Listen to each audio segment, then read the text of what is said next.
Hi, I'm Michael Hartman. I'm Naomi Liu. And I'm Mike Rizzo. And this is OpsCast, a podcast for marketing ops pros and RevOps pros. Created by the Mo Pros, the #1 community for marketing operations professionals. Tune in to each episode as we chat with real professionals to help elevate you in your marketing operations career. Hello and welcome to another episode of OpsCast, brought to you by marketingops.com, powered by the Mo Pros. I am your host, Michael Hartman. This time, definitely have a co-host with me, but just one. Mike Rizzo is here. Mike, say good morning because it's morning. Everybody. Already. Yeah, good morning, as it were. That's good. Yeah. I'm glad to be back. It's glad to be back. I'm now referring to myself as an it, so that's, I guess, what there I'm you doing. go. Because it's 8 a.m. That's not too early, Mike. I mean, you've got young kids, so I know. I'm sure, I've been up for you've a while. had worse. I shouldn't complain. Well, and so we've got the other extreme with our guest today. So today we get to talk to one of the leading voices in marketing technology, Frans Riemersma, the founder of MarTech Tribe. Frans has been involved with marketing technology, marketing operations in virtually his entire career. He has a passion to research MarTech capabilities, stacks, and vendors to make business lives better. MarTech Tribe currently has a MarTech data warehouse of, some of this will be a surprise, some won't, 10,000 plus vendors, 1,000 plus real life stacks, which is pretty incredible, and 4,000 plus MarTech wide requirements and counting, which for anyone who's gone through the process of choosing vendors, that would be a big step to get that starting point. These are used for research and for marketing ops and MarTech professionals to rationalize their tech stack. So, Frans, thank you for joining us today in the afternoon for you. Yes, glad to be with you, and thank you for having me. Yeah, looking forward to it. I think we're a bit overdue for this, by the way. Probably.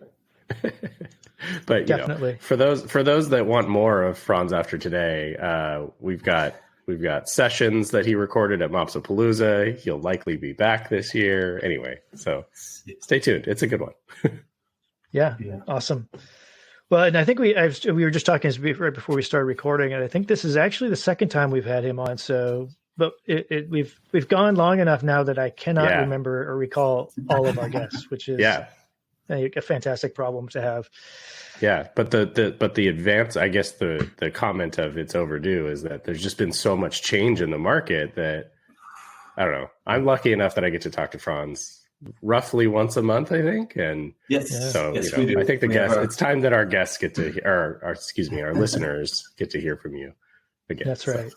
All right, so Frans, let's get started first with maybe some definitional stuff, particularly for marketing tech. I think we all know that I know I've been hearing the term hype cycle quite a bit lately, especially with the last 12 months of cognitive AI, ChatGPT, et cetera, et cetera. So as kind of as a setup for the rest of this conversation, if you could describe what you think of when you hear the term hype cycle, or maybe there's other terms that are, you could trade in and out. But what's your take on what that means? I'm using the hype cycle as Gartner published it in, I think, some 20 years ago. Looking at, new technologies entering the market, first going through a hype cycle, and then, going through depression and then bumping back up again and saying, okay, now we understand what this does for us.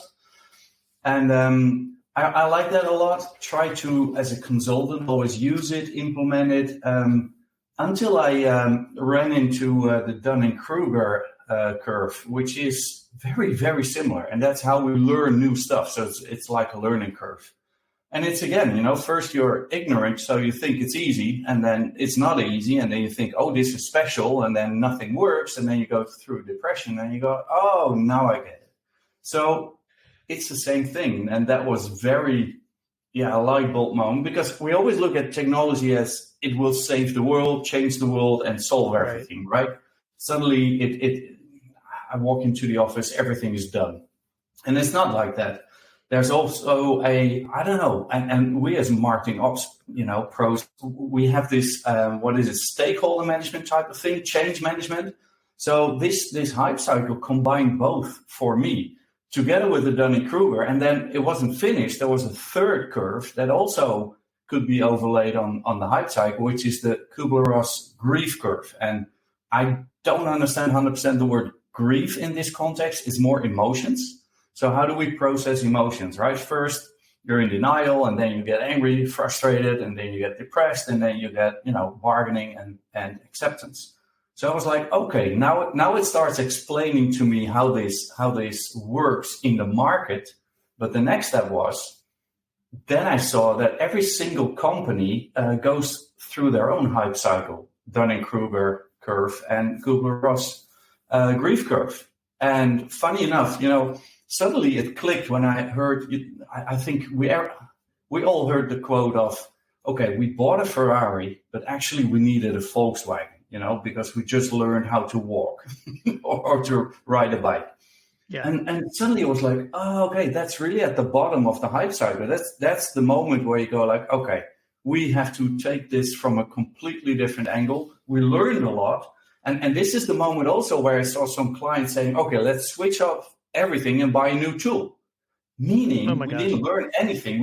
We'll make the same mistake all over again. And I was like, no, please learn from there.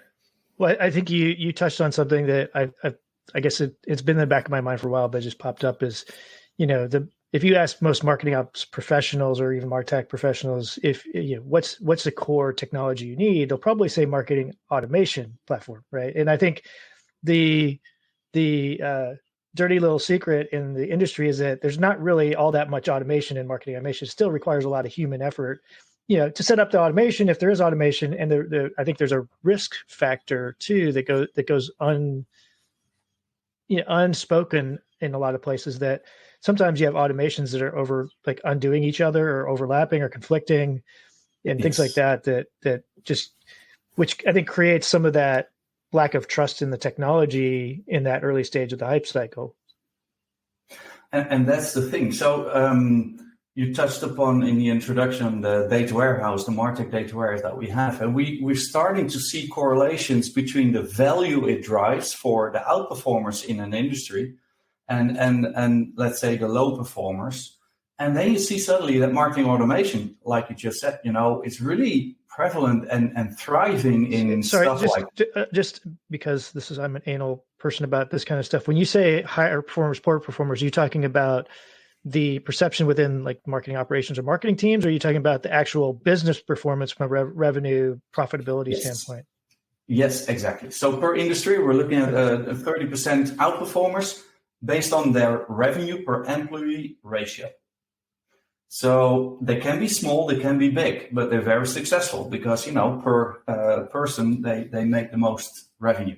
So we could say, that's a kind of a upper league out there that we want to learn from. And that's indeed the outperformers. And what we see is in retail, for instance, marketing automation is more prevalent and not so much CRM, whereas in professional services, the other way around.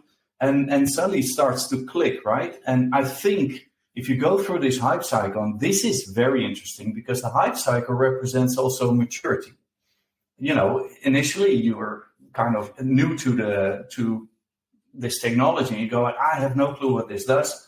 And not hindered by any type of experience or knowledge, you think you will just, shoot for the moon. And, that's where it goes up and then it goes down again. So this is, a very good way of getting to terms with technology, but also the emotions around it. So I call it, coffee corner consultancy. So just, stand next to the coffee corner and listen to what people say. This is a shit tool. Okay, sorry for using that word, but those are the words I hear. And they go like, okay, what does that mean? Well, it means that, sorry? It happens all the time. It happens all the time. Yeah. So, and it's like, okay, so what should we do? Other people say like, we have to get it the first time right, and we have to have a tool that's future proof. Yeah, that's typically something with a low maturity. And now we can see that if you increase your maturity, you will also, in some cases, in some industries, increase your revenue per employee ratio. So it's interesting you bring up maturity models, because I don't think you and I talked about that specifically preparing for this, but it made me think that I've had both consulting organizations or professional services or vendors themselves, technology vendors, do maturity assessments of the organizations I've been with, right? In terms of our maturity around marketing automation or marketing in general. And I had not thought about that. There's sort of this overlap, or maybe it's like no one can see what I'm doing with my hands, but like this, maybe there's a delayed time frame from the hype cycle to the maturity, or vice versa. It feels like there is some sort of relationship there, though, too, within organizations. Yeah, I created a slide where you can see the correlation or the overlap with the hype cycle. So if you're really at the very, very first point, you're basically trying to figure it out. So you're number one. Number two is at the top. At the bottom, it's 3. So that's where your catharsis takes place, and you go like, okay, now I get it. And then 4 and 5. So that's normally how it works. And maturity, I'm using specifically the maturity definitions of the Carnegie Mellon University. Okay. It's been around for a while, and I'm not a big fan of maturity models. They normally tend to confuse me, but this one made a lot of sense. They made it very simple. They said, listen, you cannot automate what you haven't standardized, and you cannot standardize what you haven't defined. So, and that coincides, defining is the first step from 1 to 3 somewhere. And then around 3, you have consolidated stuff and standardized. You know more or less what is good for your company. And this is coinciding with the valley of despair, as they call it, or what is it? The trough. So it's something like that, yeah. Depending on which curve you're using, yes. That's what happens when you wing things. Exactly, and then you get into the automation optimization stuff. So yeah, and it makes it very simple, at least for me, to break it down in meetings that I can see this person is new to the business and the other one is not. And you can pick out also a very good project lead, to say you can drive it. You have most knowledge, judging by the coffee corner consultancy comments. Right. Yeah, even somebody who might not realize that they would be the best person suited for it. Because I've seen that too. Yeah. So I think you've touched on this a little bit, that there's, sort of industry or technology hype cycles and these different curves, and then their organizations go through similar stuff, but also individual people do, including different rates that they go through those cycles within an organization. So how does that fit into this overall model about how important understanding where things are in the hype cycle and the maturity? It feels like maturity is becoming an important part of this conversation. Yes, I think you nailed it with the 3 levels. There's this, the Gartner hype cycle is really touching upon the market, but I saw it happening in a company level or a business unit or a team or even a personal level.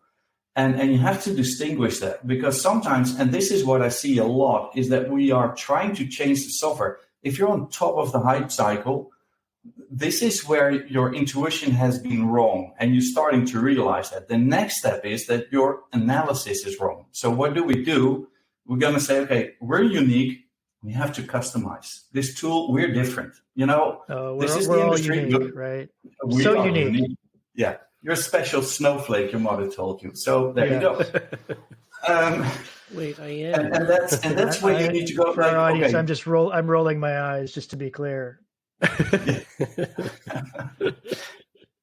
And you just said something like the differences, distinctions you have to make. Well, this is where you see some people that are already went through the hype cycle in a different company earlier, and those are your project leads. But you have to make it clear internally, like, yes, it's a great comment. We have to get it the first time right, but it's not going to happen because there is such a thing like a learning curve. What you want typically is to have lower peaks and valleys. And that's where these people can help. And I think this is marketing ops territory.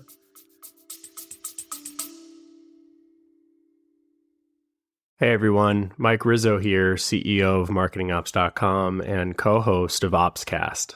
I've got a little secret to share with you, something that's been one of the best kept perks of our community until now.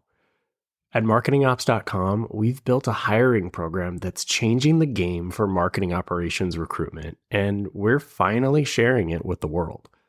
Our community is over 22,000 strong, and within that, we have over 4,400 members who are actively and passively seeking new opportunities. These are seasoned professionals with skills and experience spanning platforms like HubSpot, Pardot, Marketo, and so much more.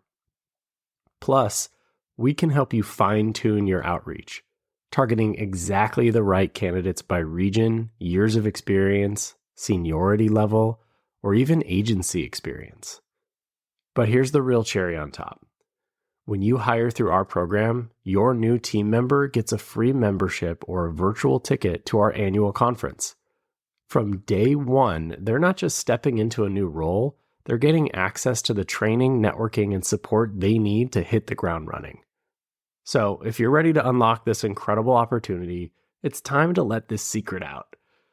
Visit marketingops.com and find your next star teammate today. Thanks for listening, and as always, keep optimizing. So do you think you'd want lower peaks and valleys, or do you want what would the analogy? I'm trying to remember my physics stuff, right? The shorter wavelength, if you will.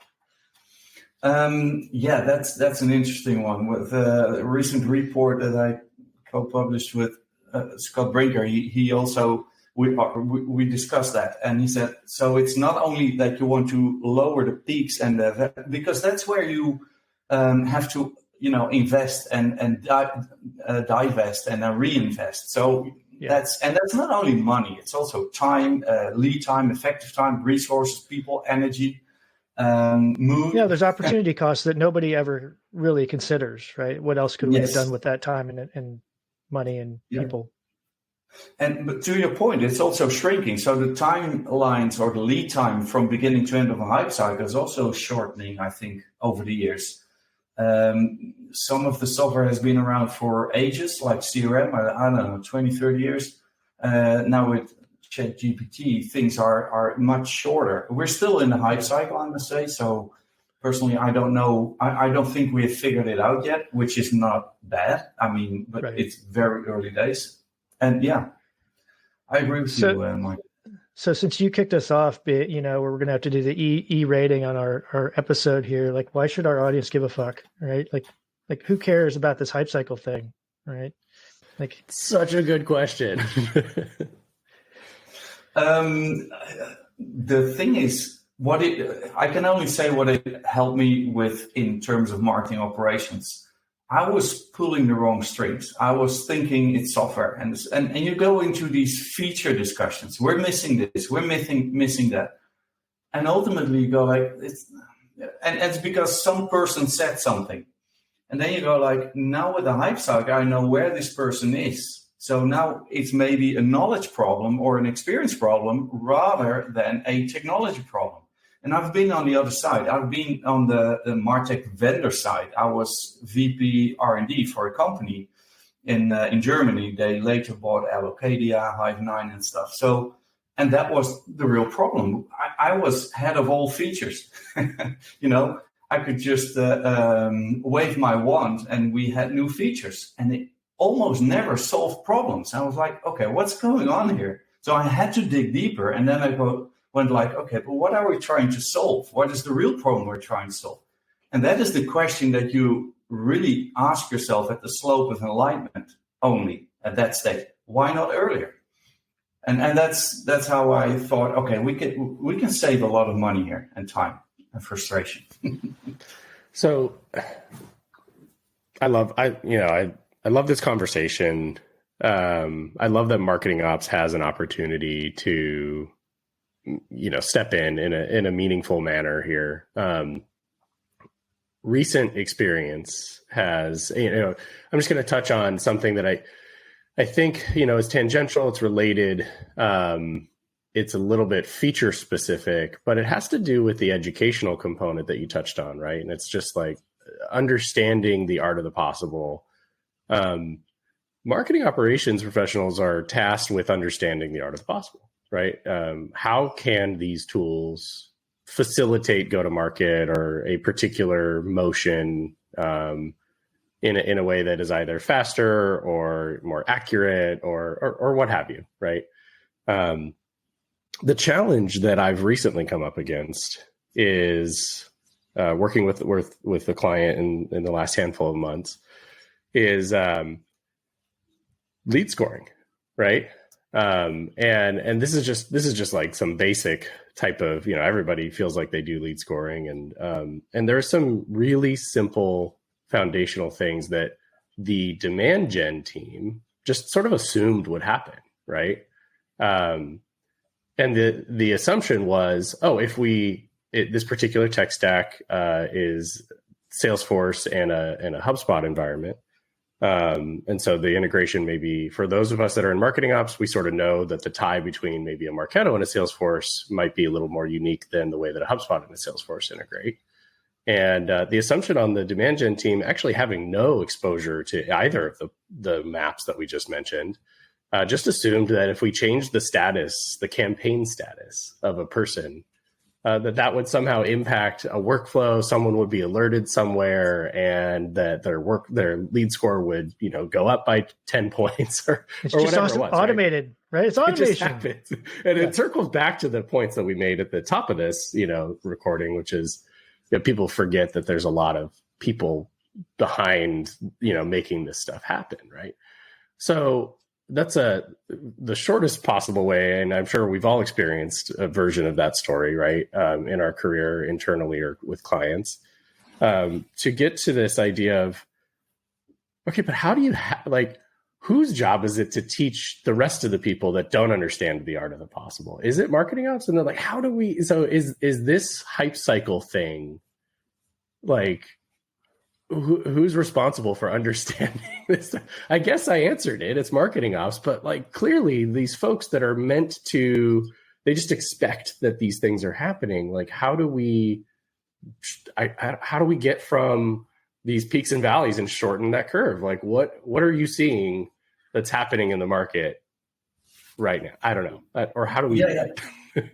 What I see working. So that's what I can talk about. What I see working is a kind of reverse engineering, because the end of the hype cycle is what you want to start with. I mean, the sooner you get that, the better it is. Like Michael said, how can you shorten that lead time? And what is very often overlooked is that we are a kind of feature wishing well type of team and department. And that's when we never get to our core value. And that is indeed, what you just said, Mike, making sure that we drive the value and drive the right steps. And one of the things that I miss a lot is that marketing ops is looking into technology, not as much in data. And the client is leading. So it's other teams and sales and what have you and C-level. But there's one on top above everything, and that's the client. And if we know what the client really, really wants, and we have that data, I mean, marketing ops is on top of that data.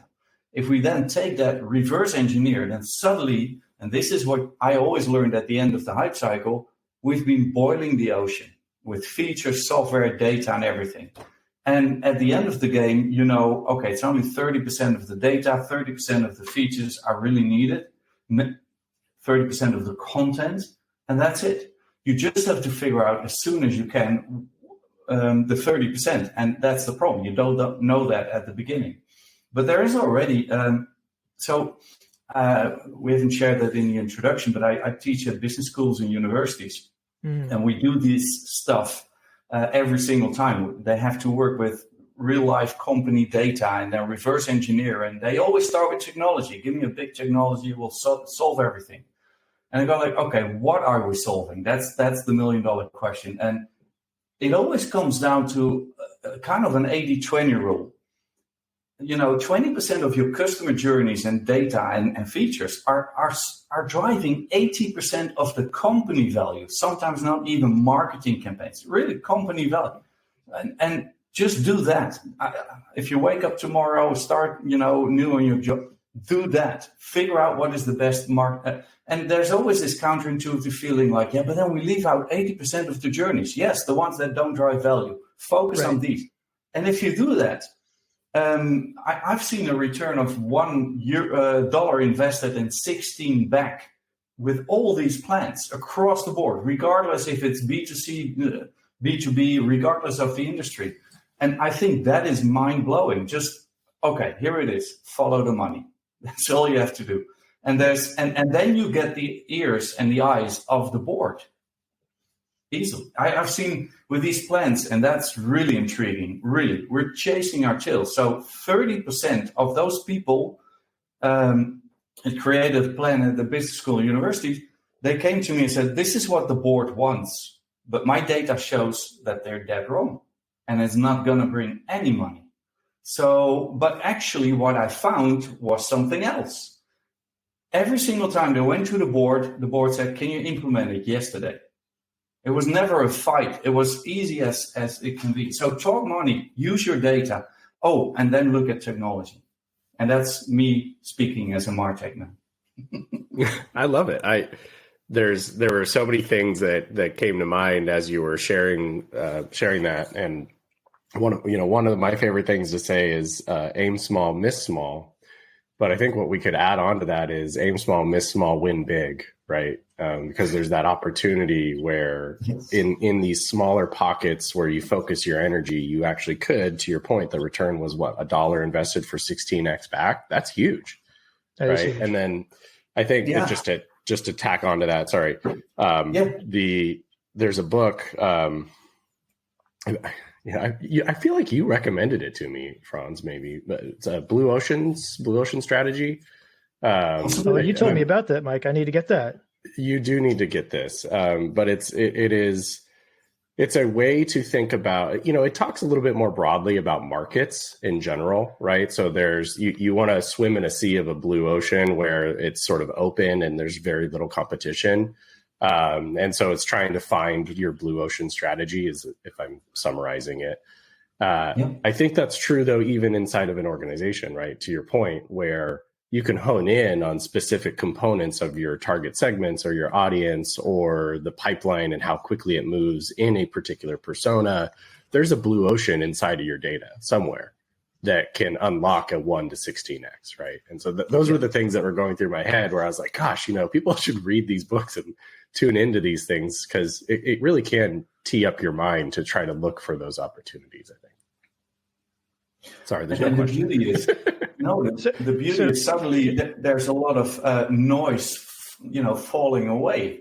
And so you suddenly don't need all your data, and you know which data you need and you don't need. And here we go. That makes you super powerful as a marketing ops person in meetings, regardless if you're not at the top of the food chain. If you know your business, I've had many of these people, and these people at the universities, they are seasoned marketers, like 20 years in a job. And they said, literally, for the next 2-3 years, I've done my job. I know exactly what drives money for this company. And this is something, if you look at Follow the Money, just look at one persona, that drives most of the product you sell most. Because what we normally focus on is a new product launch, something that hasn't been proven yet. And then, the core automation is rambling and not working for the customer that's really driving the value. It's crazy. It sounds like the back and forth we were having on Slack yesterday, Mike, or last couple of days in the marketingapps.com Slack about Google Analytics and the GA4 versus LGA and how it may be better. I have yet to find anybody who really jumps up and down going like, I'm so glad I have GA4 over the whatever it was before, because it just is not built for a general user anymore. Yeah. I think they definitely, whatever decisions they made, around grabbing data for running ads in a different methodology or whatever it is that Google's doing there, definitely left a lot of us savvy marketing technologists in the dust that are feeling like, wow, I don't actually know how to use this product anymore. Yeah, it's crazy. So I want to go back, Mike. You asked the question about essentially like whose responsibility is it to train or help educate the rest of the team or stakeholders within an organization. So there's an implication there to me that I see, which is kind of going back to this individual hype cycle or maturity cycles, whichever you want to call it, for the people within an organization.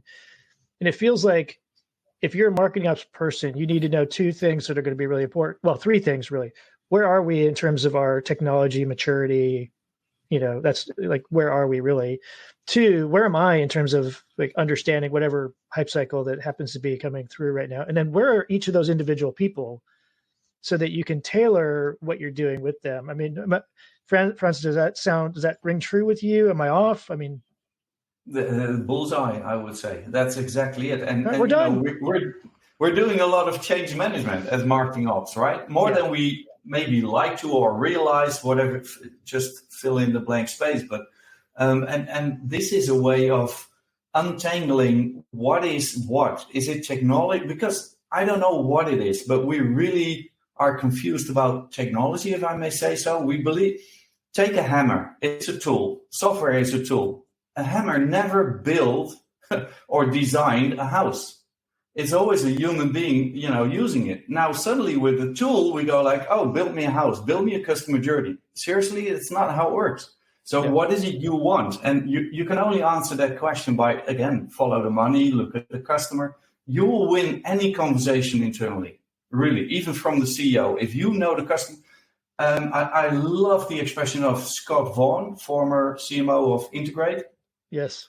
He said marketing and marketing ops is the customer journey well told at the boardroom table. And there you go. I mean, if you look at the data, you have everything laid out for you. Yeah. Yeah. But I think you're hitting on something I think has been, I've been thinking about too lately, which is this important.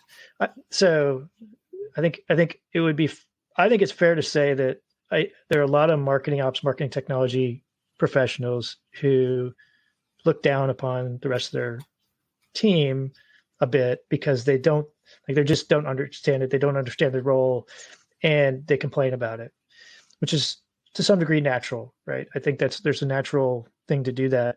What I keep coming back to is, at the same time, if you're going to do that, you need to prove that you really understand how the business makes money, right? If you don't understand how the business makes money, and it's going to be really hard for you to advocate for the kinds of changes or not changes within technology and how you're doing stuff, to say, this is why I think this is why I believe that we should or shouldn't do this thing.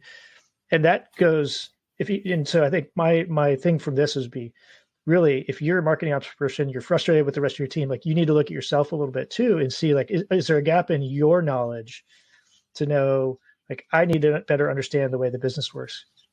Yeah. I think that's really, really good advice. Like, these conversations are hard, right? I think we're talking about a subject matter that, in truth, I probably wouldn't be prepared to facilitate any type of engagement until about years, 4, 5, 6 into my role in marketing operations, right? Where I've really had some exposure to, I understand how the tools generally work. I understand how what these things can do.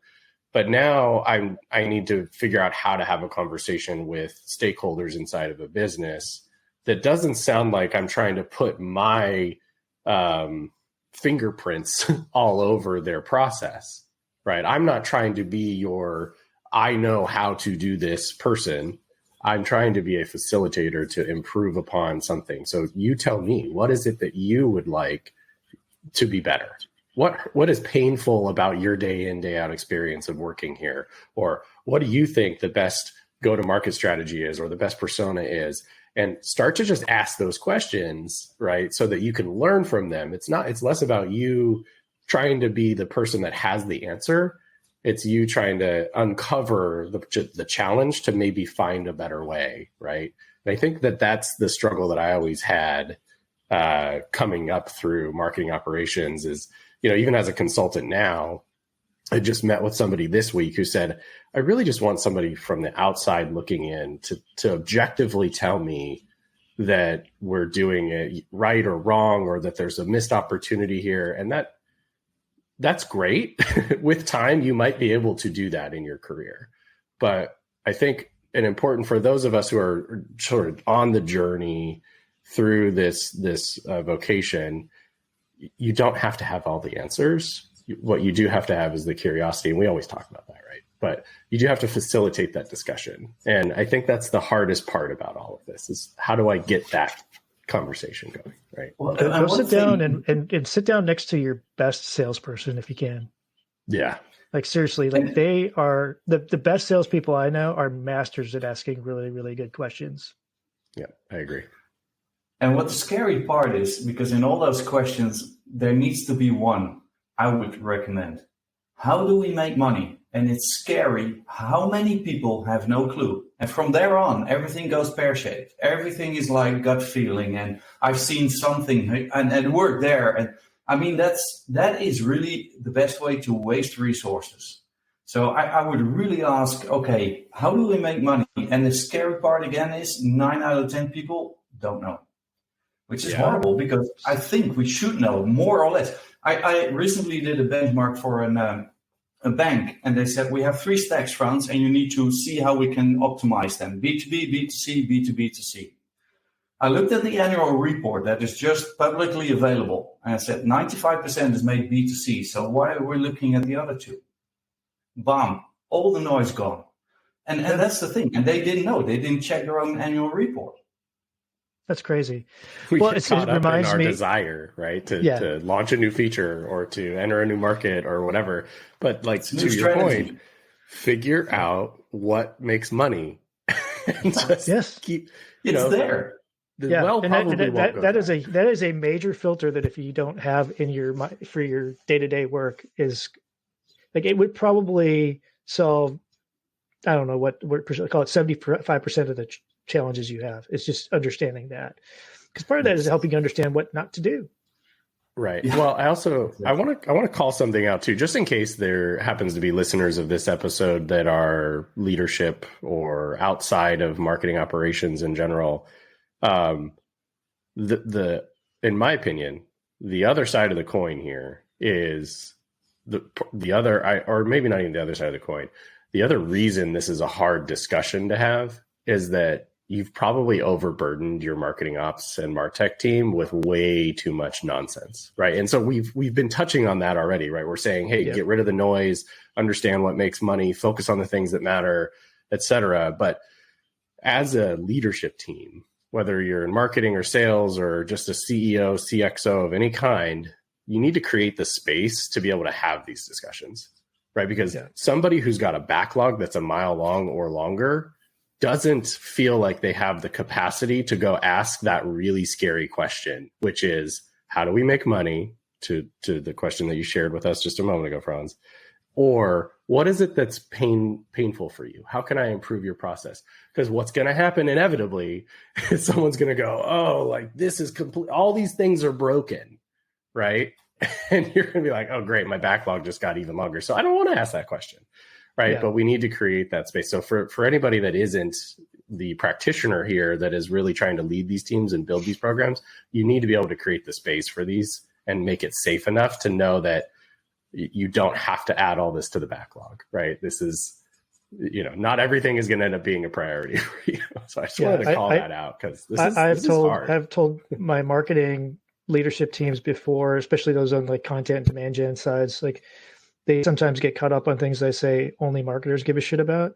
Like, you need to let that go. Like, your audience doesn't care if you have a single word at the bottom of a paragraph in an email. They just don't give a shit. They don't. Yeah. Yeah. No one else cares. So get over it. You're the only person that's paying attention right now. Yeah. So what I really liked at Mopsapalooza, there was the CMO of Cleverbridge on stage with his marketing ops person. Yes. And he said, by a show of hands, how many people, I think there were like 80 people in the room. Show of hands, how many people know the OKRs of their boss, of their CMO? One person raised a hand. I mean, then you should have a backlog that's through the roof. When I worked in Germany for this MarTech company, I told my team, I said, and this is why we went to a bar. It was a good excuse to go to a bar. I said, if I catch you drunk in a bar, I still want you to be able to phrase how we make money. And what are your 3 top priorities? That's it. I mean, that should be, in your autonomous nervous system. That's what brings the money in. That's wild. Yeah, that's crazy that 1 out of however many, 80, call it 7, whatever the number was, right? It's 1 is not enough. Yeah, it was one, because they had one bottle of wine that they were giving away, and they said, "Well, lucky us, we don't lucky me. This is just one person. This is for you." Yeah, I want to circle back to something you mentioned just a little bit ago, Frans, and this is related to this idea that there's only a certain percentage of the data or aspects of your data that really matter. And it goes back to this idea of sort of the warehouse, the CDPs of what's been happening in the market. I'm really excited about this architectural opportunity that's coming in the next 5 to 10 years here.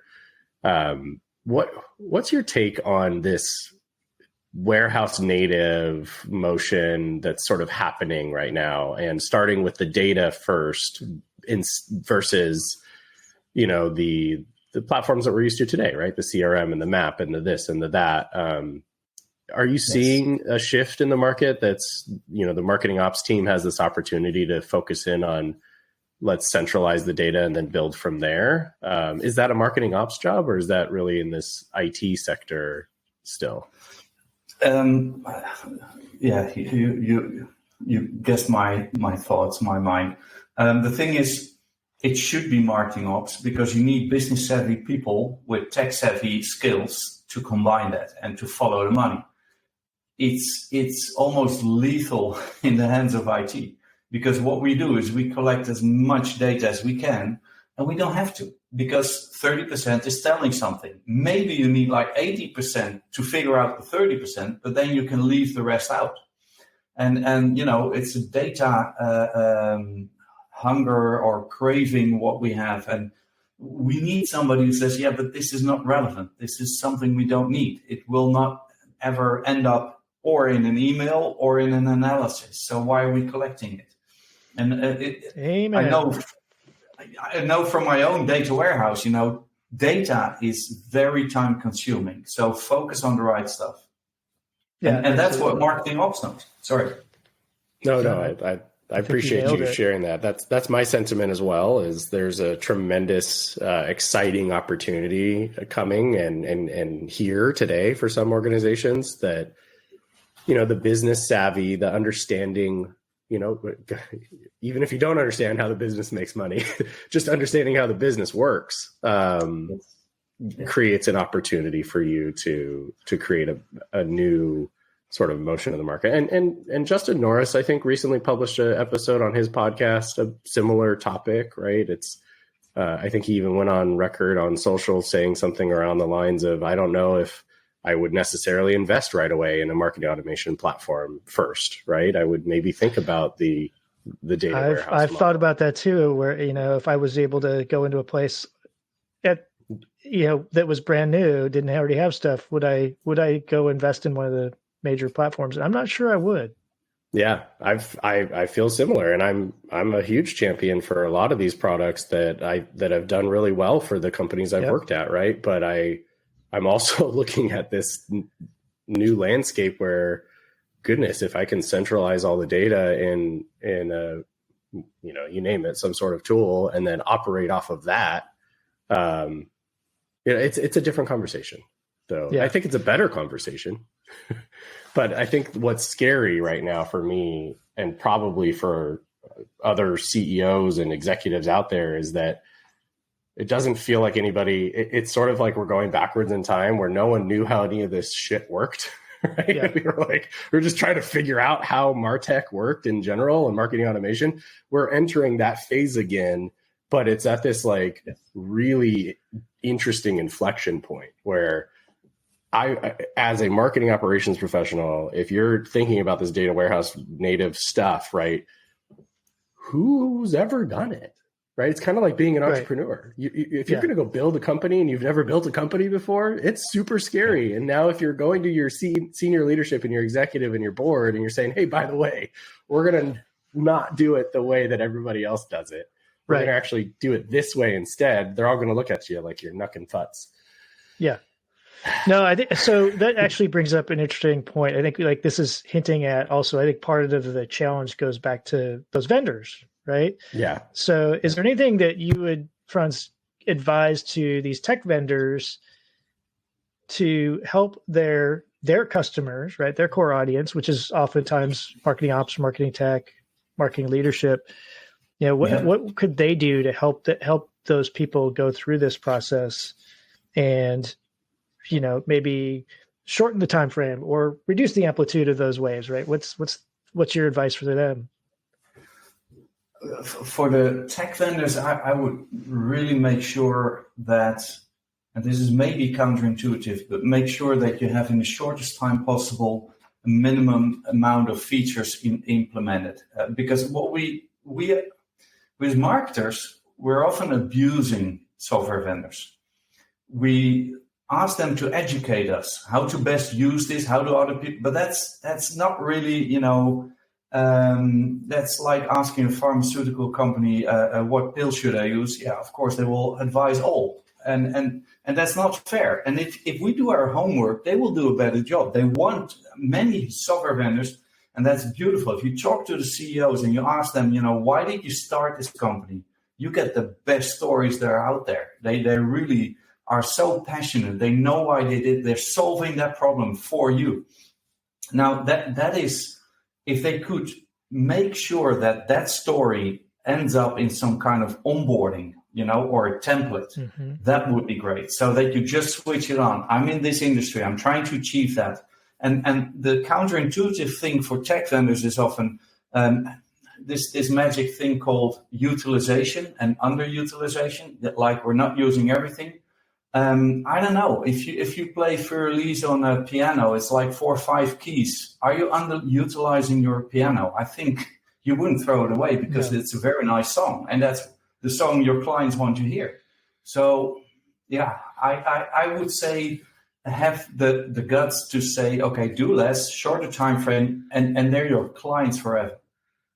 Yeah, it's interesting because the corollary I keep thinking of in my head while we were talking about this is Microsoft Word, which is probably the de facto, maybe Google Docs now, but you know, over the years they've added on all these different features and capabilities that I think will do the 80-20, right? 20% of their customers use, 80% don't. And I've always thought, like, could they just, like, if I just want a version that's just essentially the basic version that was 25 years ago, could I just get that and get it for cheaper? Like, I would love that. I would be totally on board with that because I don't need all the other stuff that someone who is a heavy duty publisher is using. Yeah. Yeah. The thing, it's always a kind of a Venn diagram, right? So I'm using this piece and you're using that piece and there's an overlap and they have to offer everything. What I'm saying with onboarding is that they tell you, okay, Michael, you're in this business, you use this piece. Frans, you use the other piece. And then but what they often do is like, you know, it's feature bonanza. The more the merrier, and you should use them all. That's not helping. That's not solving a problem. So always ask as a vendor the question, okay, what are you trying to solve? And then we reverse engineer and say, okay, Michael, you solve it this way. Frans, you solve it that way. And in only 2 steps. And that's another thing. I call it speed to value. How quickly can you create value for the customer, for the company? And you know, it shouldn't take 9 months to produce or to launch. Yeah, I think it's the same time for making a baby, and that's crazy. That's crazy, right? I asked that same question in our No Bullshit demo series. Yeah. Oh, there was this very nice, a friend of mine from Belgium, consultant. He said something like 30, 60, 90. I said, well, what are you talking about? 30 days you should evaluate, 60 days you should implement, and then 90 days you get your money back, your driving value. And then I said, was it days or was it minutes? But that's I like that, you know, and it shouldn't be longer than that. Otherwise, I knew this company who said we have implemented software. Well, we're busy doing it. We're in the 3rd year. And I was like, how long is your license? It's expiring next year. Yeah. What? No, I've no value. inherited stuff like that. Yeah. Oh, I've seen that before too. Yeah, nothing new there, Wow. but yeah. Well, it feels like we could carry on for another hour here. Unfortunately, for all of us, I think we're at our time. So, Frans, this has been a great conversation. Appreciate it. If you've got resources or something you want to share, please let us know. If our audience wants to keep up with what you're doing at MarTech Tribe or other things, what's the best way for them to do that? Follow my LinkedIn profile. That's where I publish a lot of research. Love to share it because I learn what works, what people like to hear, like to know, like to learn about. And of course, I co-publish with Scott Brinker, martechmap.com. So, yeah, that's how we meet. That's right. And Fantastic. we'll do another marketing ops and MarTech Tribe, collaboration on the tech stack. Yes.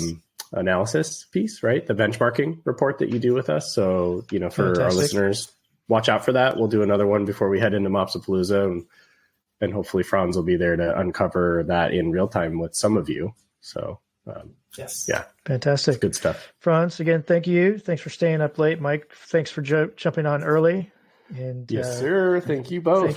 Thank you to our audience for continuing to stick with us and support us. Until next time, bye, everyone.